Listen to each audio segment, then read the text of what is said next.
Hi guys, Mrs. Jess Outdoors here. So today we're going to do something a little bit different. I am going to be making a pot roast in my cast iron Dutch oven. I've never done it before, so we'll see how it turns out. But I just thought it might be something fun, a little different. So I will catch up with you guys in a few minutes and show you what we're going to do. All right, so the first thing we're going to do is chop up an onion. I saw some people do it where they diced it. Matt isn't a big onion fan, but my son and I both love them. And I like to have big hunks of onion. So what I'm gonna do, I'm just gonna cut it in half and then probably quarter each half so that they're bigger hunks. Because that's just how I like to eat it. And maybe a little bit more like quarters. So we'll get this onion all nice and chopped up. All right. So now that the onion is chopped, what I'm going to do next is go ahead and get some olive oil in my cast iron Lodge Dutch oven.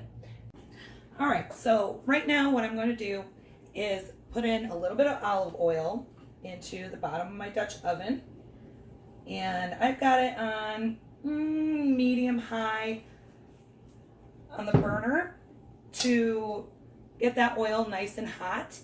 So while I wait for this oil to heat up, what I'm going to do is go ahead and salt and pepper my roast. Once the roast is salted and peppered, then I can go ahead and braise each side of it, and I guess what that does is lock in the flavor. So we're going to go ahead and do that. So let's move our onion to a bowl here so we can just use this cutting board to do up our roast. Okay, so I just went to the butcher yesterday and picked up this gorgeous roast. It's right here. Beef really can handle quite a bit of salt and pepper, so I'm going to be very liberal with it. So each side, I'm going to do salt. A lot of salt. And then pepper. Now, if you have a pepper mill, I mean, I can imagine it'd be even better using fresh ground pepper, but I unfortunately do not have one, so we have to use what we have. Salt on the other side, I flipped it. Salt them up real good.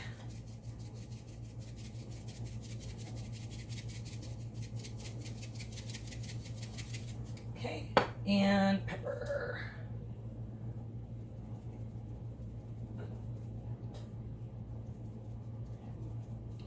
All right, so we have that done. I'm going to sit and wait for that oil to heat up a little bit. And once it's heated up, I'll go ahead and show you guys what it looks like to braise it. All right, so the oil's getting heated up really nicely. So what I'm going to do is go ahead and put my roast right in the pot here. Oh, listen to that. And I'm going to let it simmer a little bit on each side just to try and lock in that flavor. All right, so here we go. I just took him out of the pot. See how nice and brown he is?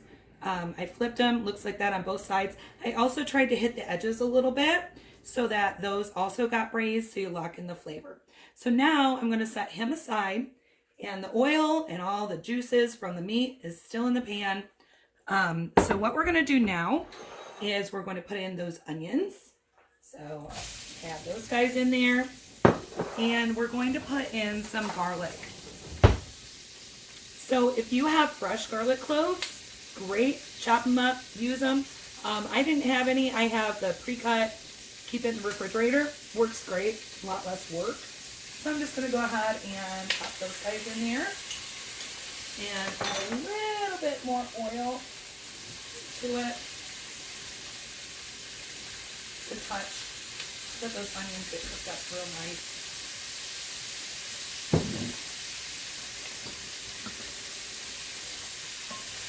I'm just going to stir them around in there. Oh, listen to them simmer. Love that sound. So I'm going to let these guys simmer, soften, and then I will show you how we're going to make our gravy. What do you do? All right, so I went ahead and cooked the onion till they're a little brown and softened with the garlic in there. Not completely caramelized or anything like that because they're going to be in the pot with the roast. So next what we want to do is we want to work on our gravy. So I'm going to add Worcestershire sauce.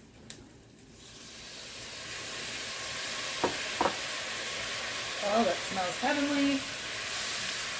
And Worcestershire in there. We're going to add a little bit of flour just as a thickening agent. Not a ton, just a little bit.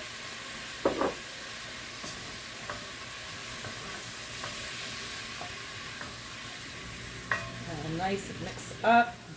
Oh, this looks wonderful. All right, and next, now if you have beef stock, use it. I don't really keep beef stock around the house, but what I do have is an item called Better Than Bouillon. I have it in beef, chicken, and vegetable. So what I'm going to do is add in my Better Than Bouillon, which it's not like a bouillon cube, it's a semi-solid. It is wonderful stuff. I recommend keeping that on hand pretty much all the time. I mean, you can add it to just about anything and it makes it taste delicious. But because we're using Better Than Bouillon, obviously I have to have some water in there to make it into a stock. So, stirring in my water, mixing up my bouillon, and it's making a beautiful beef broth. Okay, and I'm going to grab a little bit more water because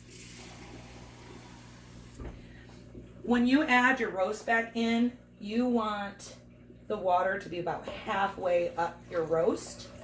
So, and this is a pretty deep Dutch oven. There we go.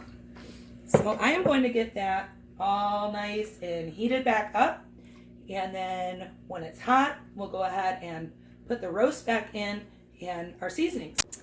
Okay, so this is nice and bubbly and steaming. Oh my gosh, it smells phenomenal. This is going to be really, really, really good. I agree. That's my son. He's been sitting here hovering, just smelling everything, going, oh my gosh. So what we're going to do is use our tongs, and we're going to carefully, so it doesn't splash all over me, add our roast back into the pot. Oh, look at that. Perfect. And some of this water is going to evaporate off as it cooks. So if you got a little bit more than you planned, it's all right. And it starts boiling. Now what I'm going to do is add 3 bay leaves. So I'm just gonna, there, and there. And we have thyme, so we're going to add in some thyme. Go. And rosemary. Let's get some rosemary in there.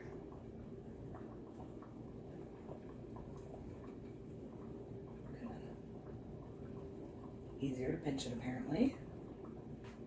Oh, look at that. Okay, and just kind of mix those in a little bit around our roast. I'm going to go with a little bit more thyme, a little bit more rosemary. I'm just kind of eyeballing it. I do like a lot of seasoning in my food, but, you know, just do it based on taste, what you like. And you can add different seasonings, you know, different herbs and whatever, but that's what we like. So now I have the oven preheated to 325. So what I'm going to do is turn off the burner, put the lid on my Dutch oven. So there we go. Turn off my burner. Oven set at 325. This is going to sit in the oven for 2 hours. After 2 hours, I'll pull it out and show you guys our next step. So it's been 2 hours. The roast has been in at 325. I just checked it with a fork and it is really starting to get pretty nice and tender. So what I did is I went ahead and just flipped it over so it cooks evenly on both sides. And now I am going to add my vegetables. So the first thing I'm going to add is cabbage and carrots. I love cabbage. So I'm going to go ahead and plunk some of these hunks of cabbage in here. Just try and tuck it around the meat. Nice and full. All right, we have our cabbage. Now I'm going to add in, I took some baby carrots and I just cut them in half. You don't want them too tiny or they can turn to mush.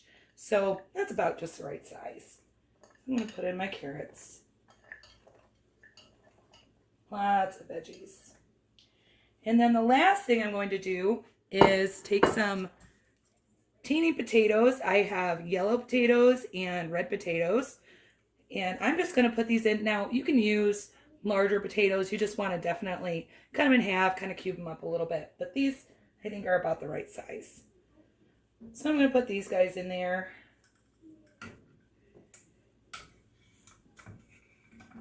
Filled up.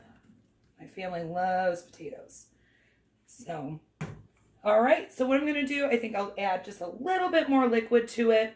And I'm going to put the cover back on, pop it back in the oven, still at 325. It seems to be cooking pretty well at that temperature. And set the kitchen timer for about another 2 hours. And then we'll have a look. All right, guys. So it's been about 2 more hours. I actually took it out about 15 minutes early because I pulled it out to check it. And oh my goodness. One thing I did do a little bit differently after I ended that other portion of the video, I actually bumped the temperature up to 350 just to help the vegetables get cooked a little better. So I would say the last 2 hours do 350 because it worked out really, really well. So let me show you what we have. That is a beautiful, absolutely gorgeous pot roast. See, I can show you a little bit closer here. Look at that. It's just absolutely phenomenal. This is probably the best pot roast I've ever made. So just to show you, all of our potatoes are done, the cabbage is done, the carrots are done, and this meat is so tender. I mean, it just falls apart with a fork. It's gorgeous. Smells great, looks great. We're really looking forward to eating this. So hopefully you guys enjoyed, and we'll catch you guys on the next one.